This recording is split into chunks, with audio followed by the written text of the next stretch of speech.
Base of the skull पे जो fracture होता है उसको हम बोलते हैं बेसिलर स्कल फ्रैक्चर। जब भी स्कल पे फ्रैक्चर होगा इसमें ब्रेन होता है, ब्रेन में मेनिंजेस होती हैं, ब्रेन में एक फ्लूइड होता है CSF। फ्रैक्चर होने की वजह से नोज से और ईयर से CSF लीक होने लग जाता है। अगर तो नोज से होता है उसको बोलते हैं राइनोरिया, और अगर ईयर से होते हैं उसे बोलते हैं otorrhoea. So let's discuss the two science. This is the orbits, और जब यहाँ से ब्लीडिंग होने लग जाए उसको बोलते हैं, एंड ये अराउंड है तो मीन्स पेरी, ऑर्बिट्स के अराउंड है orbital ecchymosis, or it's also known as raccoon's eye. The eyes are like the raccoon, or also known as peri-orbital ecchymosis. Due to the fracture of the skull, this is the bruising behind the ear, or it's also known as battle sign.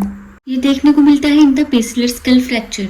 और because of the damage to the meninges और brain, यहाँ से CSF leak हो सकता है, और CSF को confirm करने के लिए एक टेस्ट होता है, उसके नाम है hello test.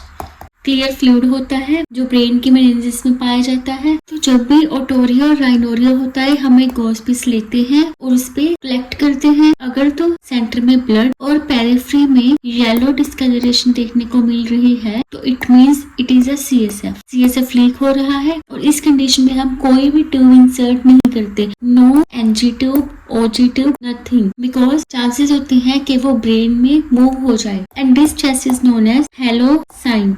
Let's discuss a case study. A 35-year-old male is brought to ER after a motorcycle accident. On assessment, you notice bilateral periorbital bruising, raccoon eye, and bruising behind the ear, battle sign. A patient report dizziness and headache. Clear fluid देख रहे हो आप knows से। So ये क्या indicate करता है? It is a case of basilar skull fracture, जिसमें एक serious head injury हो सकती है, which may be due to the accident or infection, and the clear fluid represent कर रहा है कि CSF लीक है, और हम कंफर्म करने के लिए करते हैं हेलो टेस्ट, गॉस पीस लेते हैं, फ्लूइड कलेक्ट करते हैं, तो सेंटर में हमें ब्लड और उसके पेरिफेरी में येलो डिस्कलरेशन देखने को मिलती है, और येलो जो है ये है CSF, and this is known as the halo test. And as a nurse what should you do? Firstly skull का फ्रैक्चर हुआ है तो हमें कोई भी NG ट्यूब या OG ट्यूब इंसर्ट नहीं करनी, मॉनिटर करना CSF लीक को, और CSF में ग्लूकोज होती है तो इससे भी हमें पता लग जाता है कि द फ्लूइड इज CSF, और एलिवेट करना है हेड ऑफ द बेड को 30 डिग्री। हमें फ्रीक्वेंट न्यूरो चेक करना है जो हम करते हैं GCS assessment, that is a Glasgow coma scale. इसमें रीडिंग होती है 3 to 15 तक। इन्फेक्शन को प्रिवेंट करने के लिए हमें मेनिंजाइटिस साइंस देखने हैं, जैसे